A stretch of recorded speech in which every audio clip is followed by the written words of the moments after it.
خون میں تبدیل ہو جائے تو سمجھنا میرے اس بیٹے کو شہید کر دیا گیا ہے۔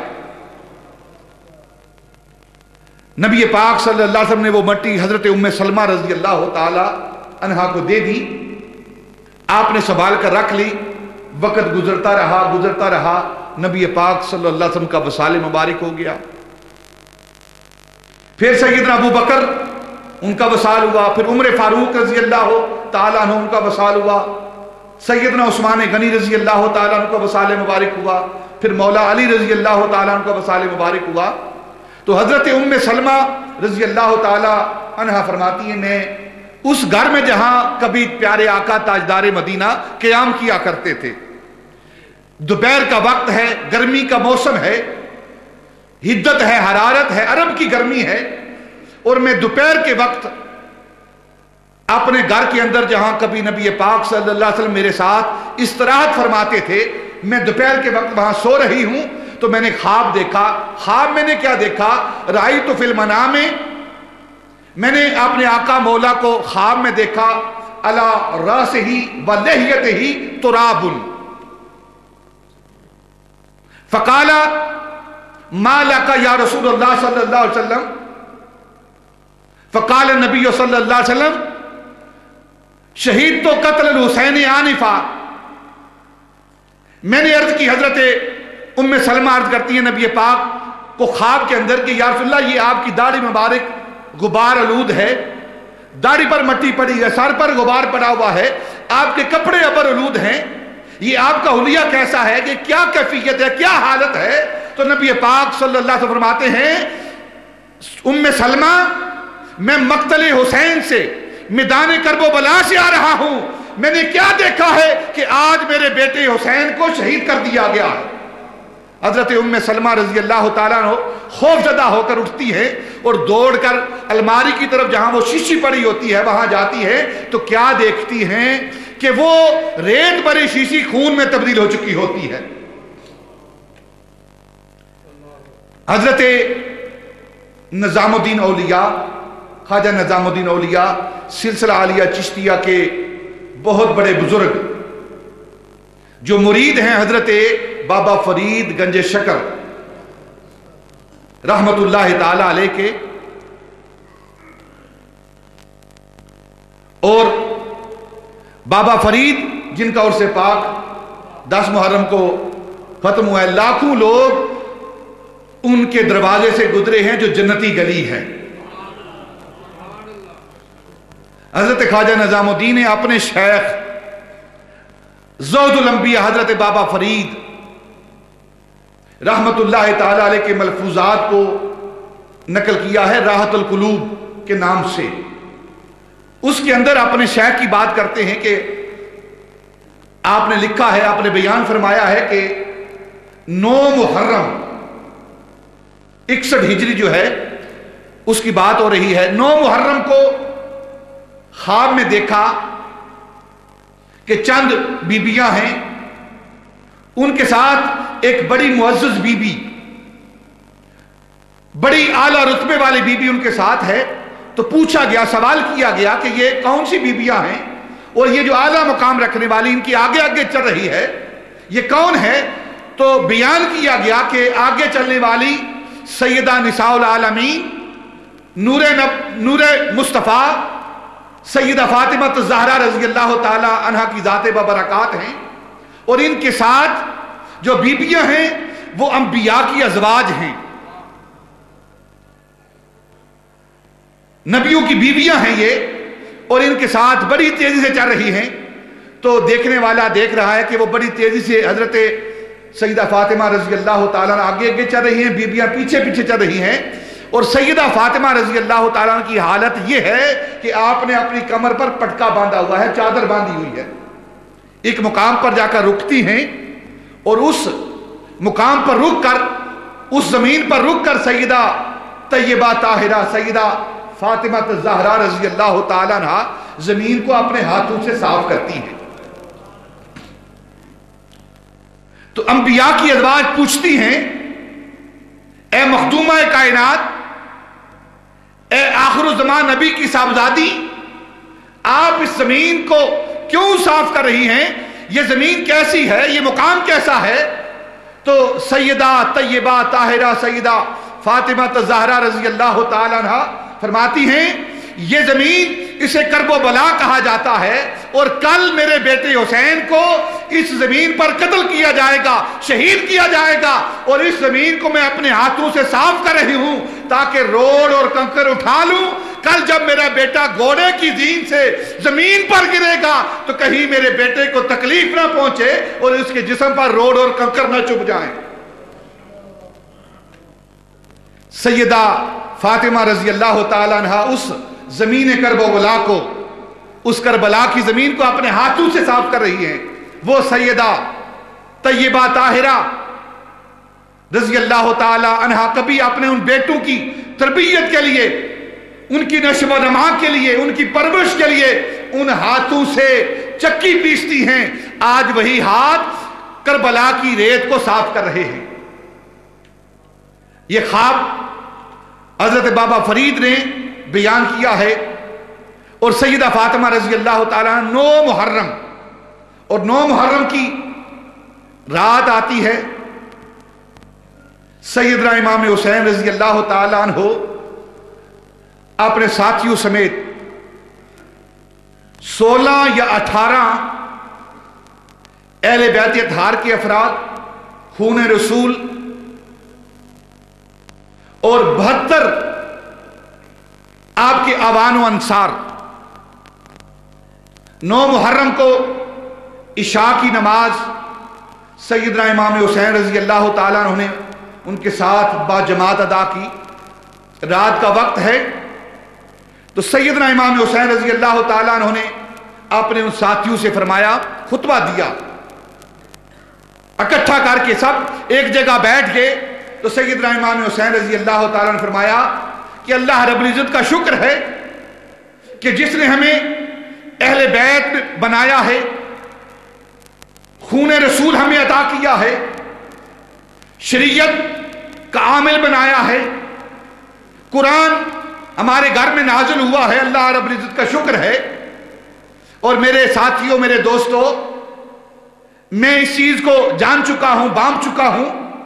یہ یزیدی، یہ لشکر والے جو آج ہمارے مقابلے میں آنے والے ہیں، ان کا ارادہ بن چکا ہے کہ یہ مجھے قتل کرنا چاہتے ہیں، یہ میری جان لینا چاہتے ہیں۔ میں آپ کو ایک مشورہ دیتا ہوں، رات کا وقت ہے، اندھیرا ہے، کوئی دیکھ نہیں رہا، تم اپنی جانوں کو اس طرح ضائع نہ کرو، اپنی جانیں بچا لو، رات کے اندھیرے میں یہاں سے نکل جاؤ، چپ کر کے یہاں سے اٹھ کر چلے جو اپنی جانیں بچا لو، میرا تم پر کوئی حرج نہیں ہے، کوئی الزام نہیں ہے، کوئی گلہ شکوہ نہیں ہے، تم اپنی جانیں بچا کر چلے جاؤ۔ یہ اکیلے مجھے چاہتے ہیں، میری جان کو چاہتے ہیں، مجھے قتل کرنا چاہتے ہیں، میں جانوں اور یہ جانے، تم اپنی جانیں بچا کر چلے جاؤ۔ اور رات کا اندھیرا ہے، اگر آپ میں سے کوئی کسی ساتھی کا ہاتھ پکڑ کر اسے بھی لے جانا چاہتا ہے تو اسے بھی اجازت ہے۔ جب سیدنا امام حسین رضی اللہ تعالیٰ عنہ نے یہ بات کہی تو ایک ساتھی کھڑے ہوئے اور اٹھ کر عرض کرنے لگے کہ اللہ رب العزت نے ہمیں جانیں عطا کی ہیں، ہمیں زندگی عطا کی ہیں، یہ جانیں، یہ زندگیاں، یہ آپ کے نانے کی وجہ سے ہمیں عطا ہوئی ہیں، اور ہم آپ کو، اہل بیت اطہار کو، ان مخدرات عطرت کو، اہل بیت رسول کو اکیلا چھوڑ کر چلے جائیں، یہ ہمارا ایمان گوارا نہیں کرتا، ہم آپ کی ذات پر اپنا سب کچھ قربان کر دیں گے۔ حضرت انس بن حارث صحابی رسول وہ کھڑے ہوئے اور انہوں نے کہا، حسین تم یہ چاہتے ہو، تم یہ کہہ رہے ہو کہ ہم آپ کو اکیلے چھوڑ کر چلے جائیں، ہم نے اپنے کانوں سے اپنے آقا مولا کا، آپ کے نانا جان کا فرمان سنا ہے کہ ایک دن آئے گا میرے اس بیٹے کو کربلا کی زمین پر شہید کیا جائے گا۔ اے سننے والوں، جو تم میں سے اس وقت موجود ہوگا، تمہارا یہ حق بنتا ہے کہ میرے اس بیٹے کی مدد کرنا۔ اس فرمان کو سن کر بھی ہم چلے جائیں، ہم اپنا سب کچھ قربان کر دیں گے، اپنی جانیں قربان کر دیں گے، اپنی اولادیں قربان کر دیں گے، اپنے مال کو قربان کر دیں گے، لیکن آپ کو اکیلے چھوڑ کر نہیں جائیں گے، ہم آپ کے ساتھ اپنا سب کچھ قربان کر دیں گے۔ جب سیدنا امام حسین رضی اللہ تعالی عنہ نے اپنے ان جان نثاروں، ان فداکاروں کی باتوں کو سماعت کیا، ان کے جوش اور جذبے کو سنا، تو آپ نے فرمایا اچھا اگر یہ بات ہے تم میرے ساتھ اپنی جانیں قربان کرنا چاہتے ہو، مجھ پر اپنا سب کچھ قربان کرنا چاہتے ہو، تو سنو پھر اس کا اجر کیا ہے، اپنے سروں کو اٹھاؤ، وہ دیکھو جنت کے اندر تمہارے محلات تیار ہو چکے ہیں۔ ساری رات گزر جاتی ہے، صبح 10 محرم طلوع ہوتی ہے، سیدنا امام حسین رضی اللہ تعالیٰ عنہ وہ اعوان و انصار اہل بیت اطہار کے سارے احباب، وہ سارے نور کے مجسمے فجر کی نماز سیدنا امام حسین رضی اللہ تعالی عنہ کی اقتداء میں، آپ کی امامت میں ادا کرتے ہیں۔ دوسری طرف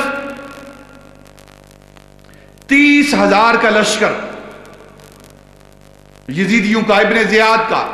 لشکر، وہ بار بار صبح ہوتے ہی آوازیں نکال رہا ہے،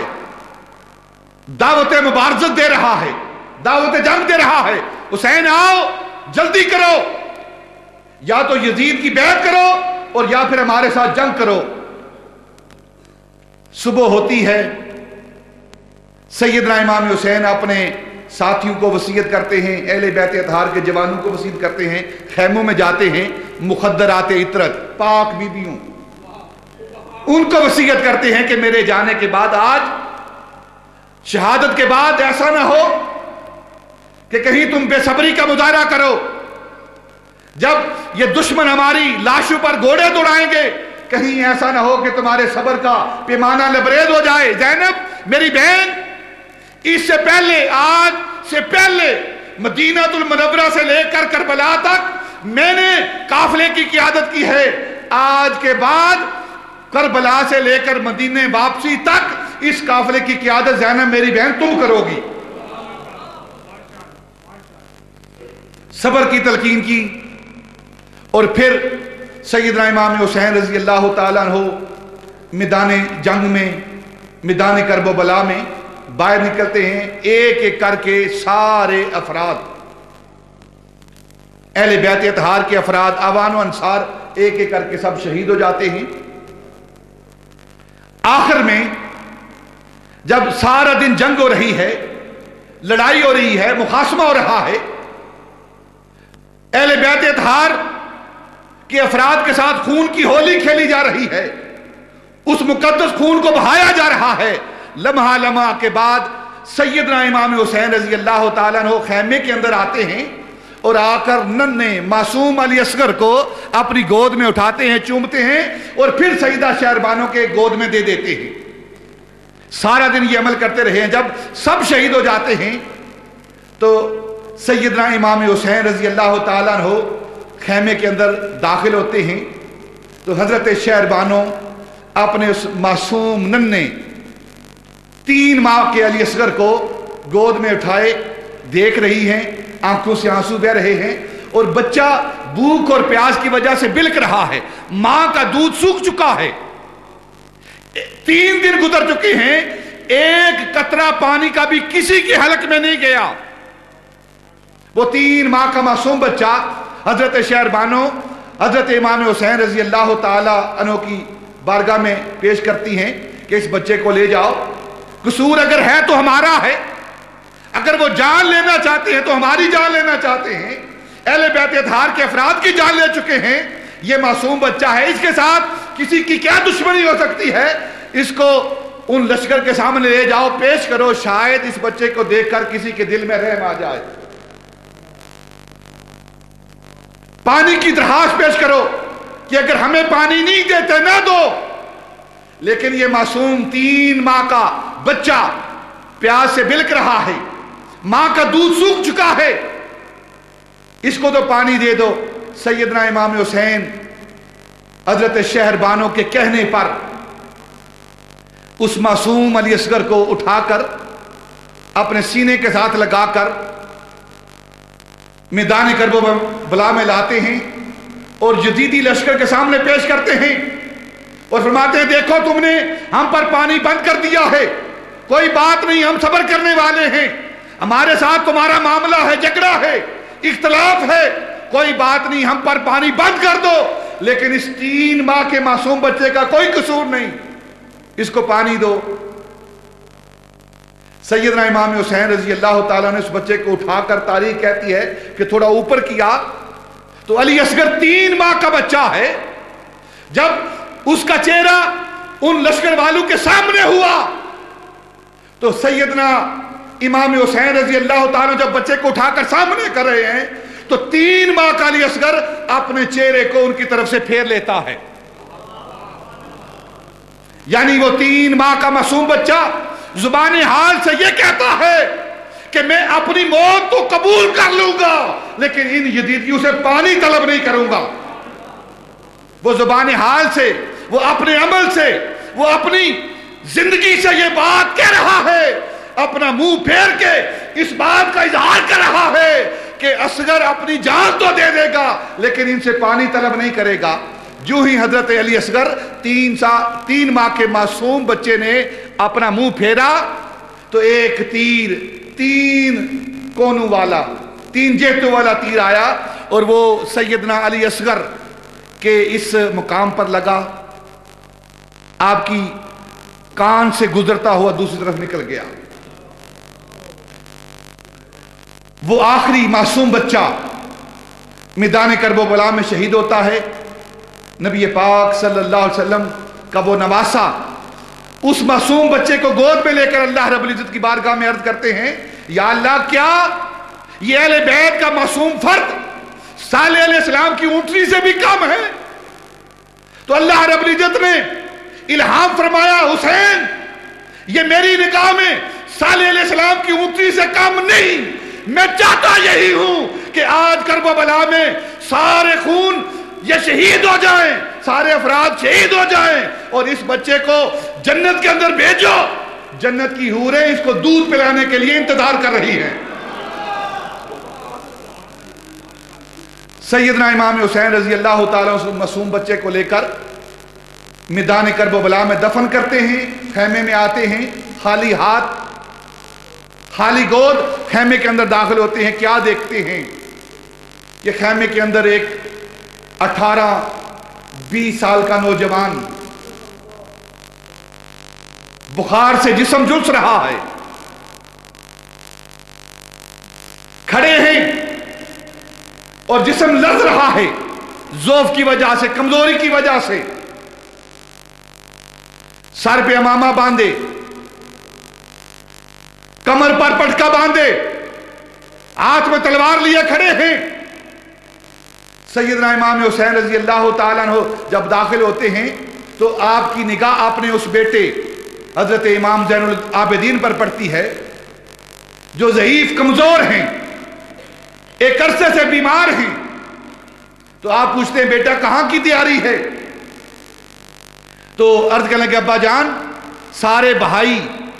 شہید ہو چکے ہیں، سارے افراد شہید ہو چکے ہیں، حتیٰ کہ معصوم علی اصغر وہ بھی شہید ہو چکا ہے، میں بھی میدان کرب و بلا میں جا کر اللہ کی بارگاہ میں اپنی شہادت کا جام پیش کرنا چاہتا ہوں، اپنی شہادت پیش کرنا چاہتا ہوں۔ سیدنا امام حسین رضی اللہ تعالیٰ عنہ نے فرمایا بیٹا تو بیمار ہے، کمزور ہے، نحیف ہے، تیرا جسم جھلس رہا ہے، تیرا جسم لرز رہا ہے اور تیرا باقی رہنا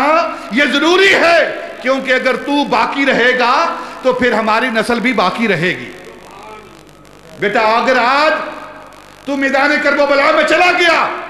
ان یزیدی فوج کے ہاتھوں شہید ہو گیا، تو پھر بتا اہل بیت اطہار کی مخدرات عطرت کو، پاک بیبیوں کو مدینہ المنورہ کون لے کر جائے گا؟ ان کی حفاظت کون کرے گا؟ بیٹا اگر تو شہید ہو گیا تو سن، میں تیرا باپ حسین کہتا ہوں کہ تیری وجہ سے اہل بیت اطہار کی سیدوں کی نسل چلے گی، تیرا زندہ رہنا ضروری ہے، کیونکہ تو زندہ رہے گا تو اہل بیت اطہار کی نسل زندہ رہے گی۔ امام باقر تیری نسل سے آئیں گے، جعفر صادق تیری نسل سے آئیں گے، امام حسن عسکری تیری نسل سے آئیں گے، امام موسیٰ رضا تیری نسل سے آئیں گے، امام نقی اور تقی تیری نسل سے آئیں گے، داتا علی اجمیری تیری نسل سے آئیں گے، خواجہ اجمیری تیری نسل سے آئیں گے، حضرت شاہ نقشبند تیری نسل سے آئیں گے، اور قیامت تک تیری نسل چلتی رہے گی۔ سیدنا امام زین العابدین اپنے باپ کی اس بات کو سنتے ہیں، ضعف اور کمزوری کی وجہ سے تھوڑی دیر کھڑے رہتے ہیں، پھر گر جاتے ہیں۔ تو سیدنا امام حسین رضی اللہ تعالیٰ عنہ اپنے اس بیٹے زین العابدین کو وصیت کر کے میدان کربلا کی طرف جاتے ہیں۔ کیسی کیفیت ہے، کیسی حالت ہے کہ 3 دن کے پیاسے ہیں، ایک قطرہ آب بھی حلق کے نیچے نہیں اترا، ایک لقمہ خوراک بھی پیٹ کے اندر نہیں گیا، اور پھر آنکھوں کے سامنے ہاتھوں میں اہل بیت اطہار کے نوجوان شہید ہو رہے ہیں، اور سارے دن لاشیں اٹھا اٹھا کر سیدنا امام حسین رضی اللہ تعالیٰ عنہ کی عمر مبارک 55 سال ہے اور کمر کے اندر ضعف آ گیا ہے، لیکن جب اپنی باری آتی ہے تو پھر کیا ہوتا ہے؟ سر پر نبی پاک صلی اللہ علیہ وسلم کی دستار رکھتے ہیں، امامہ رکھتے ہیں، اپنی اماں جان سیدہ طیبہ طاہرہ سیدہ فاطمہ الزہرا رضی اللہ تعالی عنہا کا پٹکا باندھتے ہیں، اپنے باپ حضرت مولا علی رضی اللہ تعالیٰ عنہ کی تلوار لیتے ہیں، اور سیدنا امام حسین رضی اللہ تعالیٰ عنہ میدان کربلا میں ان یزیدیوں کے سامنے نکلتے ہیں۔ جب ان یزیدیوں کے سامنے جاتے ہیں تو اتمام حجت پورا کرنے کے لیے سیدنا امام حسین رضی اللہ تعالیٰ عنہ پھر یزیدیوں کو مخاطب کرتے ہیں، خطبہ دیتے ہیں۔ وہ خطبہ جو سیدنا امام حسین رضی اللہ تعالیٰ عنہ نے میدان کربلا کے اندر دیا، تاریخ کی ساری کتابوں کے اندر یہ خطبہ درج ہے۔ سیدنا امام حسین نے اتمام حجت کیا کہ کہیں کل قیامت کے روز جب یہ یزیدی میرے نانے کی بارگاہ میں جائیں تو اس وقت یہ نہ کہیں کہ ہم نے حسین کو پہچانا نہیں تھا، ہمیں معلوم نہیں تھا کہ حسین کون ہے، کون ہمارے مقابلے میں ہے۔ اس لیے سیدنا امام حسین نے خطبہ دیا۔ خطبہ کیا دیا؟ آپ فرماتے ہیں یزیدی لشکر والو سنو، پہچانو، غور سے دیکھو میں کون ہوں۔ اگر تم دنیا کی دولت جاہ و عظمت کی وجہ سے اندھے ہو گئے ہو تو اپنی آنکھیں کھولو، سنو، اپنے کان کھولو، سنو میں کون ہوں۔ اگر تمہیں نہیں یاد تو میں یاد دلاتا ہوں، میں حسین ابن علی ہوں،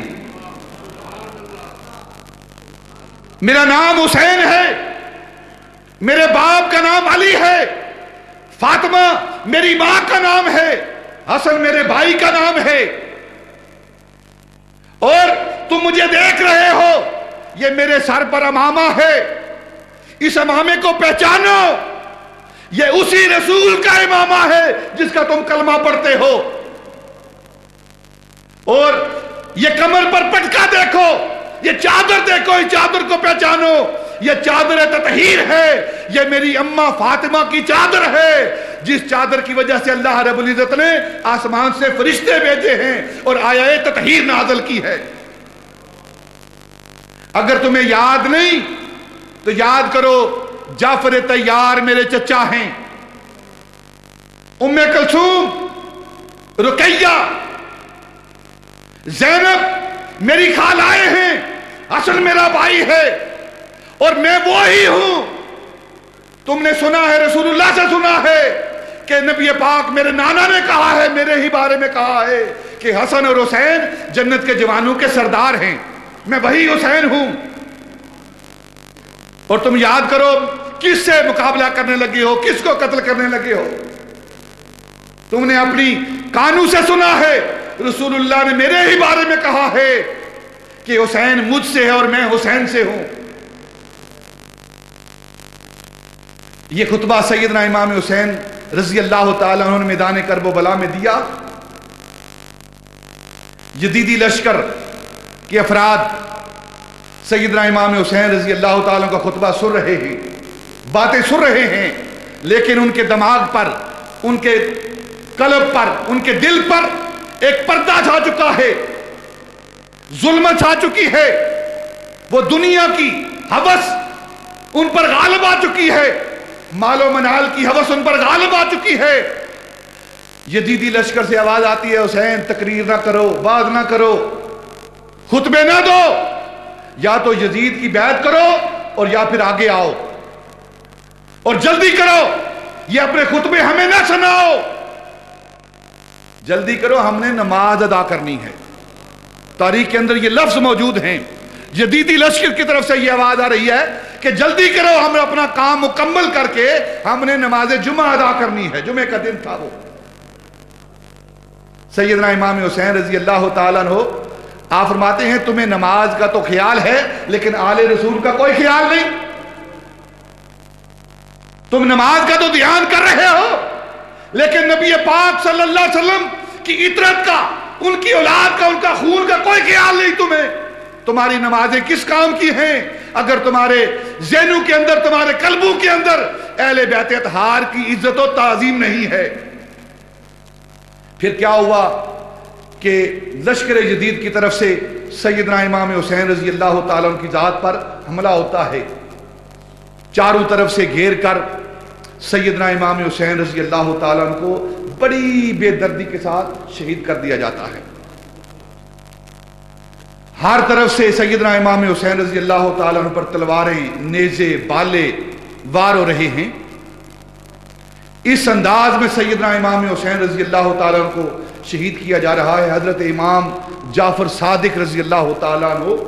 سے کسی نے سوال کیا کہ آپ کے جد امجد سیدنا امام حسین رضی اللہ تعالیٰ عنہ کے جسم پر میدان کرب و بلا میں جب آپ کو شہادت نصیب ہوئی تو آپ کے جسم پر کتنے زخموں کے نشان تھے؟ تو حضرت امام جعفر صادق اہل بیت کے چھٹے امام آپ فرماتے ہیں کہ جتنے قرآن کے حرف ہیں اتنے زخم ان کے جسم پر موجود تھے.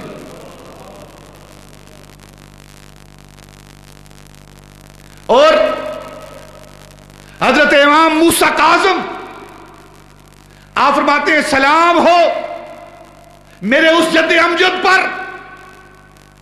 جو 9 منٹ میدان کرب و بلا میں نہ گھوڑے کی زین پر رہا اور نہ فرش زمین پر رہا. جب یہ بات آپ فرما رہے تو پوچھنے والے نے، سائل نے سوال کیا کہ اگر وہ 9 منٹ نہ زمین پر تھے نہ گھوڑے کی زین پر تھے تو کہاں تھے؟ حضرت موسیٰ کاظم فرماتے ہیں کہ میرے جد امجد 9 منٹ میدان کرب و بلا میں وہ ان یزیدی لشکر کے نیزوں کی انیوں پر تھے. ایک طرف سے نیزہ مارا جاتا، ایک طرف سے انہیں نیزہ مارا جاتا، تلوار کا زخم لگایا جاتا، تلوار سے ایک طرف انہیں دھکیلا جاتا تو آپ گھوڑے کی زین سے دوسری طرف جاتے. پھر دوسری طرف کے افراد وہ اپنے نیزے چلاتے، اپنے بھالے چلاتے اور تلواروں کی نوکوں پر اٹھا کر سیدنا امام حسین کو دوسری طرف بھیج دیتے. 9 منٹ اسی کشمکش میں گزرے اور سیدنا امام حسین رضی اللہ تعالیٰ 9 منٹ کے بعد گھوڑے کی زین سے فرش زمین پر آتے ہیں. اور حضرت امام ابن جوزی رضی اللہ تعالیٰ عنہ آپ فرماتے ہیں کہ سیدنا امام حسین رضی اللہ تعالیٰ عنہ کے جسم اقدس پر 131 زخم وہ نیزوں کے تھے اور 40 زخم تلواروں کے تھے. اور سیدنا امام جلال الدین سیوطی رضی اللہ تعالیٰ فرماتے ہیں کہ جب سیدنا امام حسین رضی اللہ تعالیٰ عنہ کو شہید کیا گیا تو اس وقت 3 دن تک آسمان سے خون کے قطرے گرتے رہے اور عراق کی سرزمین پر، مصر کی سرزمین پر، عرب کی سرزمین پر جو بھی پتھر اٹھاتے اس کے نیچے سے خون نکلتا اور 3 دن تک اندھیرا چھایا رہا. سیدنا امام حسین رضی اللہ تعالیٰ عنہ کی شہادت کے دن جب آپ شہید ہوئے، اس کے بعد 3 دن تک سورج نہ نکلا، 3 دن تک اندھیرا چھایا رہا، اور لوگ دن کے وقت اپنی آنکھوں سے آسمان پر تارے دیکھتے تھے،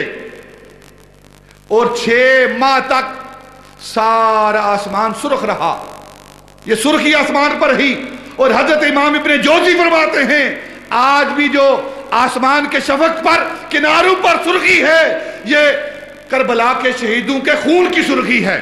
اس سے پہلے یہ سرخی نہیں ہوتی تھی۔ سیدنا امام حسین رضی اللہ تعالیٰ عنہ کو بڑی بے دردی سے قتل کیا گیا، اور حضرت امام موسیٰ کاظم سیدنا امام حسین رضی اللہ تعالیٰ عنہ کی بارگاہ میں سلام بھیجتے ہیں، سلام ہو میرے اسد امجد پر۔ جب نبی پاک صلی اللہ علیہ وسلم کے اس نواسے پر امام موسیٰ کاظم سلام بھیجتے ہیں، جب اللہ اور اللہ کا رسول سلام بھیجتے ہیں، پھر ہم سلام کیوں نہ بھیجیں؟ السلام علیکم یا شہداء یا نقباء یا سعداء یا اہل صدق والوفاء، السلام علیکم یا مجاہدین فی سبیل اللہ حق جہادہ، سلام علیکم بما صبرتم ونعم عقبی الدار الی یوم القیامہ۔ السلام اے شہیدان محبت کے امام، السلام اے حسین ابن علی تم پر سلام، اے شہیدان محبت کے امام تم پر سلام۔ زندگی ہی زندگی ہے تیری حیات، حیات اندر حیات اندر حیات، لالا گو لالا بدن لالا کفن، اے چمن اندر چمن اندر چمن، تو نے 2 ڈالے جبینے ملت بیدا کے داغ۔ اسلام کا تو دل ہے تو ایمان کا دماغ، فخر سے دل کا دریچہ باز کرنا چاہیے، جن کا تو آقا ہے ان کو ناز کرنا چاہیے۔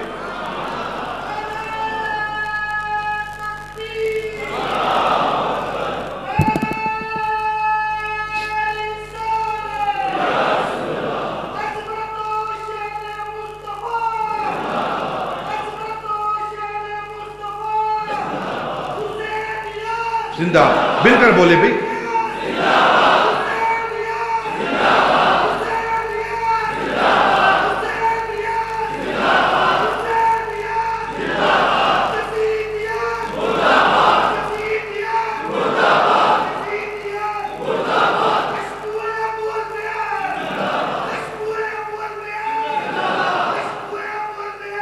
فخر سے دل کا دریچہ باز کرنا چاہیے، جن کا تو آقا ہے ان کو ناز کرنا چاہیے۔ ہم اہل سنت سیدنا امام حسین رضی اللہ تعالیٰ عنہ کو امام مانتے ہیں۔ کچھ لوگ سیدنا امام حسین کے نام کے ساتھ امام کا لفظ نہیں لگاتے، آپ دیکھتے ہیں پڑھتے ہیں ان کی کتابوں کو پڑھتے ہیں، حضرت حسین، اس طرح کے الفاظ، ذکر حسین، امام کا لفظ نہیں لاتے، وہ ذکر نہیں کرتے۔ اس کا سبب کیا ہے؟ اس کی ایک بیک گراؤنڈ ہے، وہ میں آپ کے سامنے پیش کرنا چاہتا ہوں۔ یہ لفظ اتار کے وہ کیا کہنا چاہتے ہیں؟ وہ حضرت امام حسین رضی اللہ تعالیٰ عنہ کو امام نہیں مانتے، بلکہ وہ یزید کو اپنا امام مانتے ہیں۔ لیکن ہم سیدنا امام حسین کو اپنا امام مانتے ہیں۔ ہمارا یہ نظریہ اور عقیدہ ہے کہ ہمارے امام وہ یزید ہمارا امام نہیں، ہم سیدنا امام حسین کو اپنا امام مانتے ہیں، اور اسی لیے انہیں اپنا امام مان کر سیدنا امام حسین کو سلام پیش کرتے ہیں، اور یزید کو اپنا امام نہیں مانتے، اس پر لعنت بھیجتے ہیں۔ کہتے ہیں جی لعنت نہیں بھیجنی، یزید پر لعنت نہیں بھیجنی۔ ایک حدیث پاک یہاں پیش کر کے بات آگے کرتا ہوں۔ نبی پاک صلی اللہ علیہ وسلم کی حدیث پاک، حدیث کی ساری کتابوں کے اندر یہ بات موجود ہے۔ نبی پاک صلی اللہ علیہ وسلم نے فرمایا کہ جو مدینہ المنورہ کے باغوں کو اجاڑے، یہ حدیث پاک ہے، نبی پاک کی حدیث پاک ہے، آپ نے فرمایا جو مدینہ المنورہ کے درختوں کو کاٹے ویران کرنے کے لیے، مدینے کو ویران کرنے کے لیے، مدینے پر خزاں لانے کے لیے، جو مدینے کے درختوں کو کاٹے اور مدینے کے باغوں کو اجاڑے، پھولوں کو توڑے،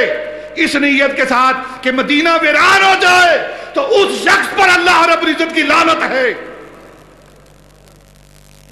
اور جو مدینے کے باغوں کو اجاڑے اس پر تو اللہ کی لعنت ہے،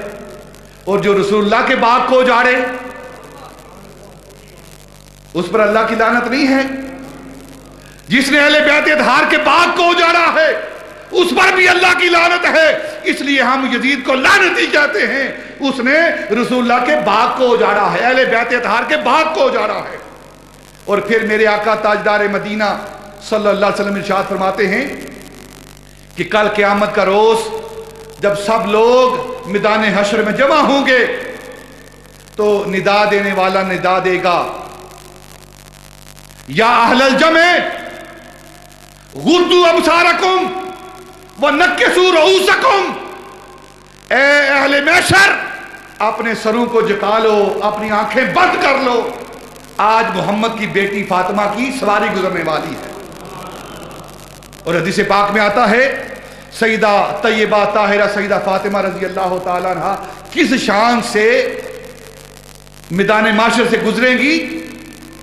کہ آپ نبی پاک صلی اللہ علیہ وسلم کی اونٹنی مبارک پر سوار ہوں گی، میدان حشر کے اندر نبی پاک کی اونٹنی پر سوار ہوں گی، اور سیدہ طیبہ طاہرہ کے ارد گرد 70,000 حوریں ان کو گھیرے میں لے کر میدان حشر سے لے کر گزریں گی۔ اور آپ کی کیفیت کیا ہوگی، حالت کیا ہوگی کہ آپ کے ہاتھ میں سرخ رنگ کے کپڑے، سرخ کپڑے ہوں گے، خون آلود کپڑے ہوں گے، خون آلود کپڑے لے کر سیدہ طیبہ طاہرہ اللہ رب العزت کی بارگاہ میں حاضر ہوں گی، اور اللہ کی بارگاہ میں وہ سرخ خون آلود کپڑے وہ اللہ کی بارگاہ میں پیش کریں گی اور عرض کریں گی، یا اللہ میں نے صبر کیا ہے، لوگوں کے گھروں کے اندر ایک قتل ہوتا ہے، ایک کی جان ہوتی ہے، سارے گھر کے اندر قرآن بچ جاتا ہے، صبر کا دامن چھوڑ دیتے ہیں، میں تیری بندی فاطمہ تیرے سامنے حاضر ہوں، ایک عرصے سے انتظار کر رہی ہوں، میرے گھر میں میرے خاندان کے ایک فرد کو قتل نہیں کیا گیا، 2 افراد کو قتل نہیں کیا گیا، 3 اشخاص کو شہید نہیں کیا گیا، میرے خاندان کے 72 افراد کو قتل کیا گیا ہے، یہ مقدمہ تیری بارگاہ میں پیش کرنا چاہتی ہوں۔ حدیث پاک میں آتا ہے اللہ رب العزت فرمائے گا، فاطمہ جو تو مقدمہ میری بارگاہ میں لے کر آئی ہے اس کا گواہ بھی تیرے پاس ہے کوئی؟ تو سیدہ طیبہ فاطمہ رضی اللہ تعالیٰ عنہ اللہ کی بارگاہ میں عرض کرے گی، یا اللہ میرے پاس میری بیٹی زینب گواہ ہے۔ اللہ رب العزت ملائکہ کو حکم دے گا، حوروں کو حکم دے گا کہ بڑے آن اور بان کے ساتھ، شان کے ساتھ زینب کو پیش کیا جائے۔ سیدہ زینب رضی اللہ تعالیٰ عنہ کو جب کہا جائے گا کہ آپ کو گواہی کے لیے پیش کیا جا رہا ہے تو آپ فرماتی ہیں کہ میں اس حالت میں جاؤں گی اللہ کی بارگاہ میں جو حالت شام اور دمشق کے بازاروں سے گزرتے ہوئے میری حالت تھی۔ اگر اللہ کو یہ حالت منظور ہے تو اس حالت میں اللہ کی بارگاہ میں حاضر ہوں گی۔ اللہ حوروں سے فرمائے گا، ہاں زینب کو اسی حالت میں لے کر آؤ۔ تو سیدہ زینب رضی اللہ تعالیٰ کو اس حالت میں لایا جائے گا کہ آپ اونٹنی پر سوار ہیں، امام زین العابدین آگے مہار پکڑے ہوئے ہیں، اور سیدہ زینب رضی اللہ تعالی عنہا اللہ کی بارگاہ میں گواہی پیش کریں گی کہ ان یزیدیوں نے میری آنکھوں کے سامنے قاسم کو شہید کیا ہے، میری آنکھوں کے سامنے علی اصغر علی اکبر کو شہید کیا ہے، اونو محمد کو شہید کیا ہے، اور میری آنکھوں کے سامنے میرے بھائی حسین کو انہوں نے قتل کیا ہے بڑی بے دردی کے ساتھ۔ تو نبی پاک صلی اللہ علیہ وسلم فرماتے ہیں، مجھے قسم ہے اس ذات کی جس کے قبضہ قدرت میں میری جان ہے، مجھے قسم ہے اس ذات کی جس نے مجھے حق کے ساتھ مبعوث کیا ہے، کل قیامت کے روز اللہ رب العزت میری بیٹی فاطمہ کے حق میں فیصلہ کریں گے، میری بیٹی فاطمہ کے حق میں فیصلہ کریں گے۔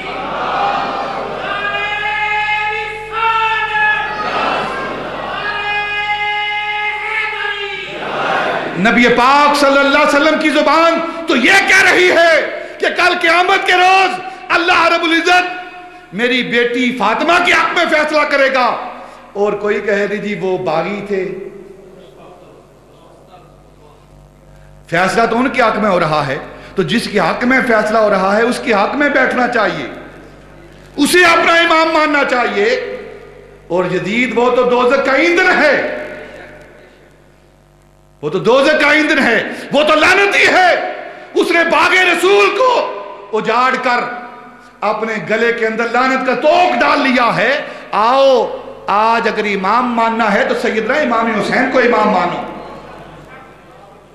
کل قیامت کے روز ان کے حق میں فیصلہ ہوگا. اور پھر نبی پاک صلی اللہ علیہ وسلم کی کسی حدیث کے اندر یہ بات درج نہیں کہ نبی پاک نے یزید کے بارے میں یہ کہا ہو کہ یہ جنتی جوانوں کا سردار ہے. اگر یہ حدیث پاک ہے، فرمان رسول ہے، تو سیدنا امام حسین کے بارے میں ہے، سیدنا امام حسن کے بارے میں ہے کہ میرے یہ دو بیٹے جنتی جوانوں کے سردار ہیں. آؤ سیدنا امام حسین کی غلامی اختیار کریں، ان کو اپنا امام مانیں، یزید پر لعنت بھیجیں، اور یزید کو اپنا امیر المومنین نہ کہیں بلکہ سیدنا امام حسین کو اپنا امام کہیں. اسی میں نجات ہے، اسی میں فلاح ہے، اسی میں کامیابی ہے. اللہ رب العزت ان باتوں پر عمل کرنے کی توفیق عطا فرمائے. وما علینا الا البلاغ.